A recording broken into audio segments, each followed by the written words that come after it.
নমস্কাৰ গুৰু ব্ৰহ্মা গুৰু বিষ্ণু গুৰু দেবা মহেশ্বৰ গুৰু সাক্ষাৎ পৰম ব্ৰহ্ম তস্मै শ্ৰী গুৰুবে নমঃ প্ৰথমে প্ৰত্যেকগৰাকী আচাৰ্য আচাৰ্যালৈ নমস্কাৰ সকলো কুশলে আছে নে আপোনালোক আসলতে আজিৰ এই অনুষ্ঠানটিলৈ মই ভাষণ দিবলৈ বুলি অহা নাই প্ৰথমে কওঁ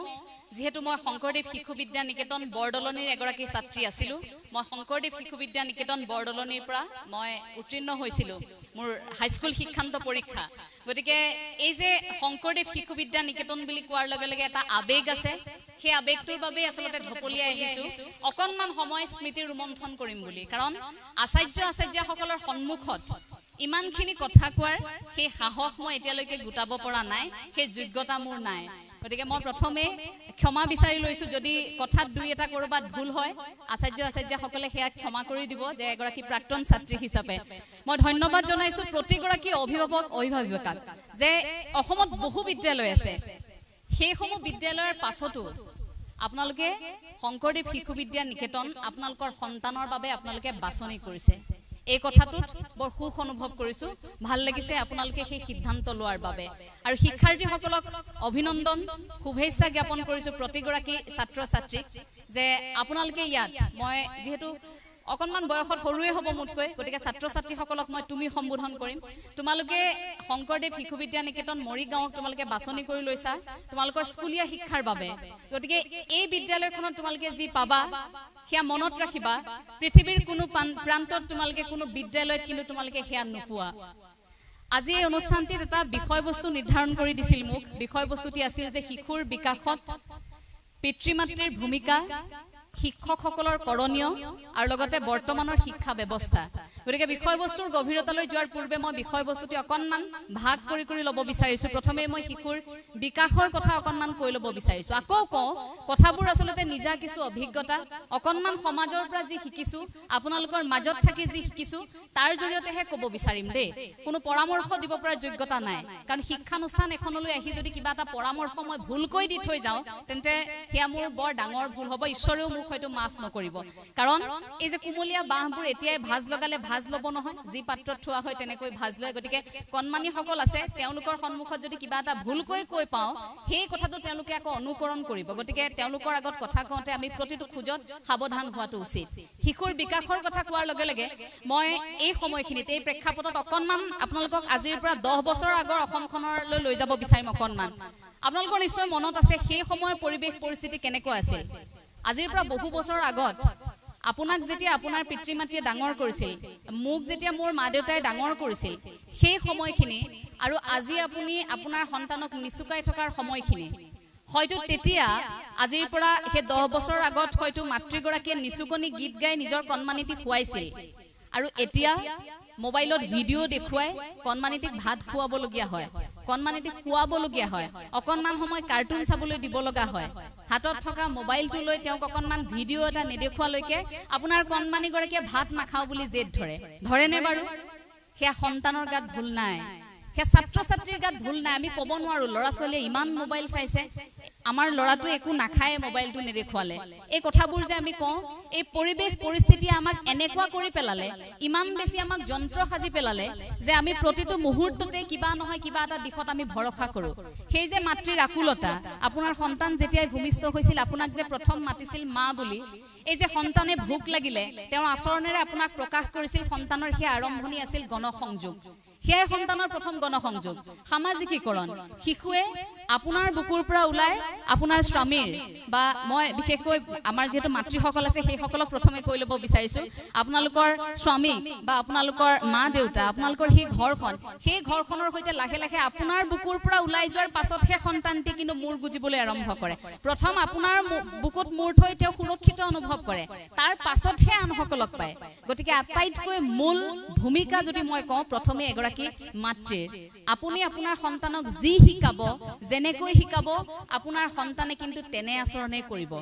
মোৰ মা দেউতাই যদি ঘৰত একেৰাহে কাজিয়া কৰি থাকে, মোৰ দেউতাই যদি মোৰ মাক একেৰাহে উচ্চ স্বৰত কথা কয়, মোৰ মায়ে যদি ভাগৰি অহা দেউতাক ঘৰলৈ উভতি অহাৰ সময়ত এগিলাচ পানী দিয়াৰ সলনি মায়ে যদি গালি পাৰিবলৈ আৰম্ভ কৰে, ক'ত আছিলে দিনটো, কি কৰিছিল, টকাৰ প্ৰয়োজন, আমুকটো কিনিব লাগে, তমুকটো কিনিব লাগে, এই বস্তুবাদী ধাৰণাবোৰ মই যদি দেখি থাকো সৰুৰ পৰাই, এটা প্ৰভাৱ পৰিব। লাহে লাহে এনেকুৱা হ'ব, হয় মায়ে যে কথাবোৰ কৈ আছে তাৰ মানে আমি আৰ্থিক সংকটত আছো, তাৰ মানে আমাৰ টকা পইচা নাই, আমি এইটো কৰিব লাগিব। লাহে লাহে শিশুৰ মনত ক্ৰিয়া কৰিব, লাহে লাহে এই সৰুৰ পৰাই আমাৰ বস্তুবাদী এটা ধাৰণা আমাৰ মনত সোমাই যাব যে আমাক এইটো লাগে, আমাক সেইটো লাগে। সন্তানক সদায় নাই আপুনি কেতিয়াও সন্তানৰ সন্মুখত নকব, যদিও পৰামৰ্শ দিয়াৰ যোগ্যতা নাই। এই কথাষাৰ এইবাবেই কৈছো, আপুনি যেতিয়া নাই নাই নাই নাই নাই নাই কৰি থাকিব যে আজি আমাৰ এইটো নাই, সেইটো নাই, টকা নাই, অমুক নাই, তমুক নাই, এই নাই নাইবোৰ কৈ থকাৰ লগে লগে আপোনাৰ চাৰিওপাশে এটা ঋণাত্মক প্ৰভাৱৰ সৃষ্টি হয়। এই যে কয় মনটো অকণমান আমাৰ পজিটিভ হৈ থাকিব লাগে, ধনাত্মক হৈ থাকিব লাগে বুলি কয় যে,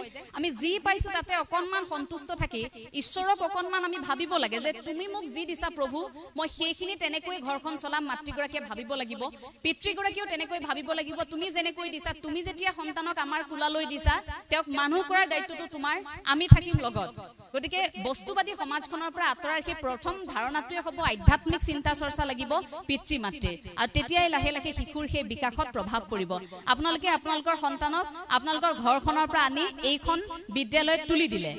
বিদ্যালয়খনত তুলি দিয়াৰ পিছত আপোনালোকতো নিশ্চিন্ত হৈ থাকে যে একো নাই, চিন্তা নাই, কাৰণ এতিয়া শংকৰদেৱ শিশু বিদ্যা নিকেতনত দিছো, আমাৰ ল'ৰা ছোৱালী ভাল হ'ব। সকলোৱে আশা কৰে, কোনো পিতৃ মাতৃয়ে কেতিয়াও নাভাবে যে মোৰ সন্তানক মই বিদ্যালয়ত দিছো বেয়া হ'ব, তেওঁ দুষ্টামি কৰিব, বা বিভিন্ন ধৰণৰ আশা কেতিয়াও নকৰে ভুলকৈ। সদায় নিজৰ সন্তানক লৈ সকলোৱে আশাই কৰে, কিন্তু বিদ্যালয় এখনত দিয়াৰ পাছত আপুনি যে সেই চৌহদত সোমোৱাই থৈ গ'ল আপোনাৰ সন্তানক, তাৰ পাছৰ পৰা আপুনি এনেকুৱা হ'ব নালাগিব যে এতিয়াৰ পৰা আমাৰ দায়িত্ব নাই, দায়িত্ব এতিয়া শিক্ষক শিক্ষয়িত্ৰী। আপুনি ভাবিব নালাগিব যে এই কামটো আচাৰ্য আচাৰ্যাৰহে দায়িত্ব, এইটো আমাৰ নহয়। আপোনাৰ সন্তানে বিদ্যালয়ত কি কৰিছে, কি পঢ়িছে, কোন গৰাকী আচাৰ্য আচাৰ্যাৰ সৈতে কথা পাতি ভাল পায়, সেই কথাবোৰ জানিব লাগিব। কিয় জানেনে? সেই ক্ষেত্ৰটোতে আহে শিশুৰ মনস্তত্বৰ অধ্যয়ন।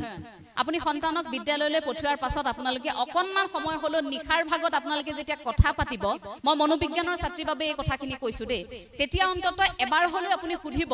আজি কোন গৰাকী আচাৰ্যই কি পঢ়ালে, কোন গৰাকী আচাৰ্যই কি পঢ়ালে, আৰু অকণমান শিশুগৰাকীৰ পৰা জানিবলৈ চেষ্টা কৰিব তেওঁৰ প্ৰিয় কোন গৰাকী,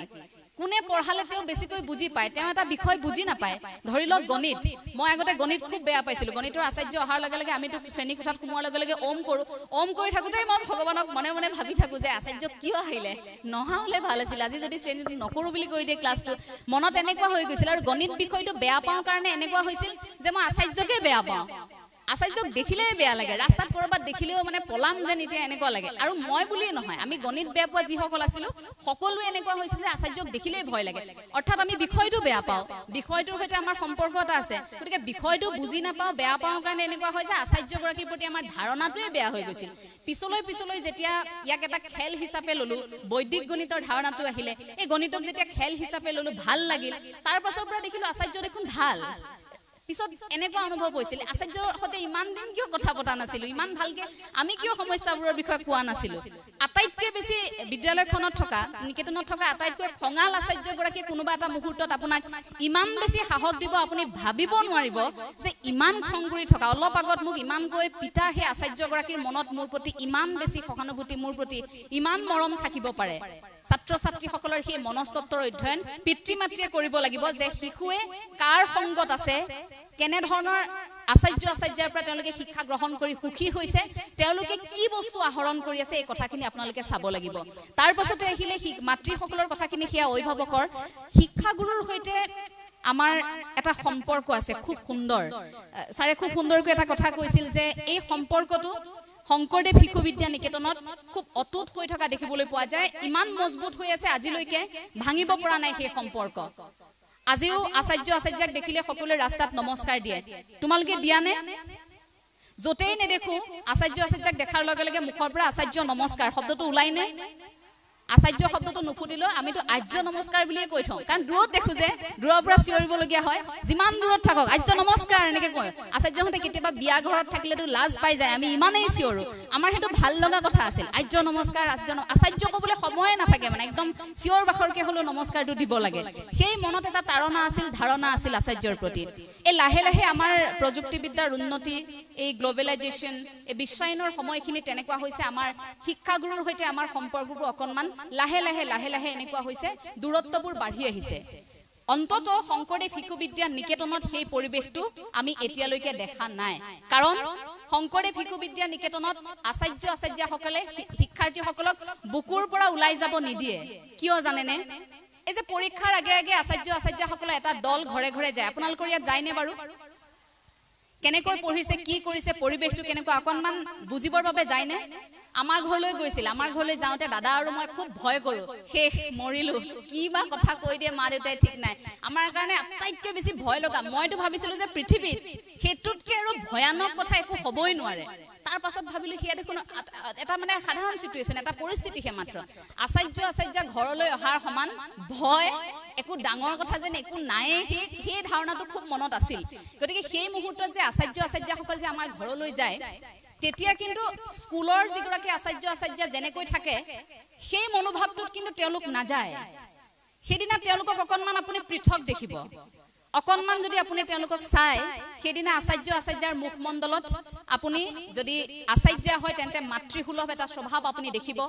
যদি আচাৰ্য হয় তেন্তে পিতৃসুলভ এটা স্বভাৱ আপুনি দেখিব মূৰত হাত বুলাই আহিব সময়ত আচাৰ্যই কৈ থৈ আহিব ভালকে পঢ়িবি দেই সেইদিনা আকৌ আপোনাক নকয় এসাত দি থৈ কিন্তু সেইদিনা ঘৰত নাহে সেইদিনা আপোনাক মৰম কৰি থৈ আহিব এই যে দায়িত্বটো কেৱল বিদ্যালয়খনলৈ আহিলে পঢ়ালে গুচি গ'ল এইখিনিতে দায়িত্বটো শেষ হৈ নাথাকে আচাৰ্যসকলৰ এই কথাটোৰ বাবে মই আজীৱন সুখী যে মই শংকৰদেৱ শিশু বিদ্যা নিকেতনৰ এগৰাকী ছাত্ৰী হ'বলৈ পালো এটা কথা খুব ভাল লাগে অন্তত 4-5 জন ছাত্ৰ ছাত্ৰী যদি একেলগে বহি থাকে কোনো লোকে সহজে ধৰা পেলাব পাৰে কোন গৰাকী শংকৰদেৱ শিশু বিদ্যা নিকেতনৰ ছাত্ৰ বা ছাত্ৰী আমাৰ আচৰণ আমাৰ শিষ্টাচাৰ আমাৰ সকলোবোৰত আমি কেনেকৈ খোজ কাঢ়ো কেনেকৈ কথা কওঁ আমি কেনেকৈ বহিছো কেনেকৈ উঠিছো সেই গুটে আমাৰ আচাৰ ব্যৱহাৰত সকলো প্ৰতিফলিত হয় যে আমি শংকৰদেৱ শিশু বিদ্যা নিকেতনৰ ছাত্ৰ ছাত্ৰী এই যে আমি খোৱাৰ আগতে ভোজন মন্ত্ৰ গাওঁনে হেয়া চাওক আজিৰ পৰা ইমান বছৰ আগতে আমাক শিকালে শংকৰদেৱ শিশু বিদ্যা নিকেতনৰ যেতিয়া জন্ম হৈছিল ইমান বেছি অনুশাসন ইমান বেছি সুন্দৰ পদক্ষেপেৰে গঠন হৈছিল এই যে আমি কিবা এটা খোৱাৰ লগে লগে আমি ধন্যবাদ জনাব লাগে অন্নদাতাক আমিতো অন্ন খাই আছো প্ৰতিদিনে আমিতো প্ৰকৃতিক ধন্যবাদো জনাব লাগিব আহৰণ কৰি আছো আমি প্ৰতিদিনে খাই আছো আমি কিন্তু উলুটাই প্ৰণাম কেতিয়াও নজনাও ধন্যবাদ কেতিয়াও নজনাও এনে নকয় আমি খাই পাত ফলাৰ জাত বুলি আমি কৰো কামটো পিছত পাহৰি থাকো কোনোবাই আমাক কিবা এটা সহায় কৰিলে হেতু মনত ৰাখিলো কিন্তু কোনোবা দিনা যদি আমাৰ বেয়া কৰিলে সেই সহায়টো পাহৰি এই 10 দিনৰ সহায়টো পাহৰি যায় এদিনৰ বেয়াটো কিন্তু মনত ৰাখি থয় কিন্তু শংকৰদেৱ শিশু বিদ্যা নিকেতনে এই যে ভোজন মন্ত্ৰ গাবলৈ শিকায় এই যে সোমোৱাৰ লগে লগে বিদ্যালয়খনত সোমোৱাৰ লগে লগে যে আমি এটা সেৱা কৰি সোমাও তাৰ পাছত যে আমি ওমকাৰ ধ্বনি কৰি থাকো তাৰ পাছত যে দীঘলীয়া আমাৰ প্ৰাৰ্থনাবোৰ আমাৰ অকনমান সুকিয়া হয়নে বেলেগ বিদ্যালয়ত ইমান দীঘলকৈ প্ৰাৰ্থনা নাগায় তুমি চিত্ৰ বিতিমুৰো আছে আমি দীপ বন্দনাও এই মুহূৰ্তত কিছু মুহূৰ্তৰ পূৰ্বে আমি গাইছো গতিকে সেই যে আমাৰ প্ৰাৰ্থনাবোৰ প্ৰতিদিনে বেলেগ বাৰ অনুসৰি আমাৰ প্ৰাৰ্থনা বেলেগ থাকে বিভিন্ন ধৰণৰ অনুষ্ঠানত আমাৰ বেলেগ থাকে এই যে প্ৰাৰ্থনাবোৰ ই আমাৰ আধ্যাত্মিক চেতনাৰ আৰম্ভণি বৰ্তমান সময়ৰ শিক্ষা ব্যৱস্থাটোৰ ক্ষেত্ৰত যদি কওঁ আজি কিন্তু বৰ বেছি সমালোচনা নকৰো আজি কথাখিনিত কিন্তু বৰ বেছি সমালোচনা এবাবে নকৰো মই প্ৰথমেই কৈছো যে অকনমান মই স্মৃতিৰ ৰোমন্থন কৰিম বুলিহে আহিছো এই যে বৰ্তমানৰ শিক্ষা ব্যৱস্থাটো এই শিক্ষা ব্যৱস্থাটোত যদিও আখুৱা আছিল এতিয়া কিন্তু ক্ৰমাগতভাৱে হেয়া নোহোৱাৰ এটা দিশলৈ গতি কৰিছে হেতু খুব এটা ভাল লক্ষণ নতুন শিক্ষা নীতিৰ অধীনত আপোনালোকসকলে জানে বৃত্তিমুখী শিক্ষাৰ এটা চৰ্চা চলিছে এতিয়া চাবতে শংকৰদেৱ শিশু বিদ্যা নিকেতনে বৃত্তিমুখী শিক্ষা আজিৰ পৰা বহু বছৰ আগতে কৰিছিল কেনেকৈ কৰিছিল হস্তকলাৰ এটা পিৰিয়ড আছে নে মাটিৰে বস্তু সাজিব লগা হয় সিলাই কৰিব লগা হয় তাত থাকে অথবা বুলি থাকে ছাত্ৰীসকলে ইচ্ছা কৰিলে সিলাইও কৰিব পাৰে মাটিৰে বস্তু সাজিব পাৰে কাগজেৰে বস্তু সাজিবলৈ এইবোৰ আমাক শিকোৱা হয় শিকাইছে না ইয়াত হেয়া বৃত্তিমুখী শিক্ষা এই যে আমাৰ অসমীয়া মানুহৰ এটা ধাৰণা থাকে যে লৰাই এতিয়া হায়াৰ সেকেন্ডাৰী পাস কৰিলে এতিয়া মাস্টাৰ্স কমপ্লিট কৰিলে তে উচ্চ শিক্ষা এতিয়া শিক্ষিত হল এতিয়া আমাক আৰু এটা সৰকাৰি চাকৰি লাগে মোৰ লৰা ডক্টৰ হ'ব মোৰ লৰা ইঞ্জিনিয়াৰ হ'ব কিন্তু কেতিয়াবা কক আপোনাৰ সন্তানক যে তুমি যদি ব্যৱসায়ী হ'ব বিচাৰিছা তুমি ব্যৱসায়ী হোৱা কথা নাই তুমি যদি নাচিব বিচাৰিছা তুমি নৃত্যশিল্পী হোৱা কথা নাই আমি দুখী নহওঁ তুমি যদি বাদ্যযন্ত্ৰত তুমি ইমান ৰাপ তুমি বাদ্যযন্ত্ৰী হ'ব বিচাৰিছা তুমি বজোৱা আমাৰ আপত্তি নাই কিন্তু কেতিয়াও আমি এই কথাটো কিয় ক'ব নিশিকিলো যে তুমি যি কৰা তোমাৰ লক্ষ্যত তুমি উপনীত হোৱা সেই কামখিনি কৰা য'ত তুমি সুখী আমি সুখী অন্তত তুমি 10 জনক বেয়া কৰি সেই কামটো কৰা নাই আমাৰ মনত এই ধাৰণাটো কিয় থাকে আপুনি চাব এটা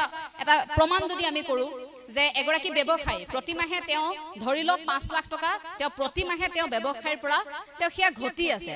তেওঁ অৰ্থনৈতিক স্বাৱলম্বিতা ব্যৱসায় কৰি তেওঁ কিন্তু শিক্ষা গ্ৰহণ কৰিলে খুব বেছি হায়াৰ সেকেন্ডাৰীলৈকে তেওঁ পঢ়িলে উচ্চতৰ মাধ্যমিক তেওঁ পঢ়িলে উত্তীৰ্ণ হল তাৰ পিছত ব্যৱসায়ত তেওঁ লাগিল কিন্তু তাৰ পাছত আপুনি চাব আন এগৰাকী শিক্ষাৰ্থী চতুৰ্থ বৰ্গৰ এটা চাকৰি লৈছে অথচ তেওঁ ঘৰখন কোনোমতে চলাই আছে মাহত 30,000 টকা 20,000 টকা বা 10-15,000 টকাৰ দৰমহা পায় কিন্তু আমাৰ ধাৰণাটো কি নালাগে 5 লাখ টকাৰ সেই ব্যৱসায় নালাগে তুমি হেৰি কৰিব কিন্তু আমাৰ মনত এটাই ধাৰণা যে চৰকাৰী চাকৰি এটা লোৱা আমাৰ হিৰাই প্ৰবাহিত হৈ আছে অসমীয়াৰ হেতু ধাৰণা এটা চৰকাৰী চাকৰি লাগে বিহাৰত কিয় ল'ৰা ছোৱালী জন্ম হোৱাৰ লগে লগে কিয় কয় যে কালেক্টৰ বননা হে কিয় কয় তেওঁলোকেতো হেতু ধাৰণা তেওঁলোকে ইউপিএসসি চাওকচোন কিমান সংখ্যক থাকে কেনে ধৰণৰ উদ্যমতা প্ৰতি বছৰে কিন্তু আমাৰ কি হয় আমাৰ হে ডক্টৰ ইঞ্জিনিয়াৰ আমি কেইটামান বিভাগহে চিনি পাওঁ তাৰ বাহিৰে আমি একো বাকিবোৰ দিশত আমি ইমান বেছি চিন্তা কৰি নাথাকো আমি ভাবি নাথাকো আপুনি চাব যে ডলি জেন বুলি এগৰাকী মহিলা তেওঁ শাৰী পিন্ধায় অকল শাৰী পিন্ধাব জানে তেওঁ 350টা প্ৰকাৰৰ শাৰীখন পিন্ধাব জানে আৰু এবাৰ এখন শাৰী পিন্ধাওতে তেওঁ প্ৰায় 5 লাখ টকা লয় নিতা আম্বানী কৌকিদিনা শাৰী পিন্ধাইছে তেওঁটো আৰ্থিকভাৱে স্বাৱলম্বী হয়নে নহয় তেওঁ স্বাৱলম্বী আপুনি ধনীৰাম চেতিয়াৰ কথা চাওক জুৰহাটৰ এগৰাকী কৃষক তেওঁৰ অকনমানি এটি সন্তান আছে তেওঁ খেতিৰ কথা ইমানেই জানে আপুনি আচৰিত হৈ যাব তেওঁ জানে অমিতা গছত কি সাৰ দিব লাগিব তেওঁ জানে যে কোনবিধ আম লগালে বৰ্তমান অসমত চাহিদা বেছি আছে কোনবিধ আমৰ দাম বেছি ধনীৰাম চেতিয়াৰ এটি সন্তান ধনীৰাম চেতিয়া আজিৰ তাৰিখত অসমৰ এগৰাকী কৃষক বন্ধু বুলি সকলোৱে জানে কিন্তু আমি অসমীয়াই তেওঁক চিনি নাপাওঁ আমি নাজানো তেওঁৰ বিষয়ে জানিবলৈ ইচ্ছা নকৰো কাৰণ তেওঁ কৃষকহে যাদৱ পায়েঙক এটা অনুষ্ঠানতহে সম্বৰ্ধনা জনোৱা হয় এটা অনুষ্ঠানত অকনমান সময়ৰ বাবে সম্বৰ্ধনা জনায় তাকো এনেকুৱাও সময় মই দেখিছো গুৱাহাটী বিশ্ববিদ্যালয়ত এদিন এটা ঘটনা হৈছিল সেইদিনা যাদৱ পায়েঙক মতাৰ বাবে হ'ব দিয়ক আৰু অনুষ্ঠানটোত মই নাযাওঁ কোন আছে সুধিছে সুধাৰ পাছত যাদৱ পায়েঙহে আহিব হ'ব আৰু সাধাৰণ মানুহৰ লগত একে শাৰীতে বহিবলৈ কিছু উচ্চাকাংক্ষা থকা ব্যক্তিয়ে বেয়া পায় এই যে টকাৰ গৌৰৱ অহংকাৰ কিছু লোকৰ থাকে সেই সকলে বেয়া পায় তেওঁলোকে বৃত্তিমুখী শিক্ষাৰ কথা তেওঁলোকে কয় মেলে মিটিঙে ঠিকই কয় কিন্তু ঘৰত গৈ নিজৰ সন্তানকে হেতুৱে ক'ব তুমি সমাজত এখন উচ্চ আসন লোৱা তুমি এই পদবিটো লোৱা এই পুৰস্কাৰটো আজুৰি আনা সেই প্ৰেছাৰাইজটো সেই হেঁচাটো আমি আমাৰ সন্তানক আমি প্ৰয়োগ কৰি থাকো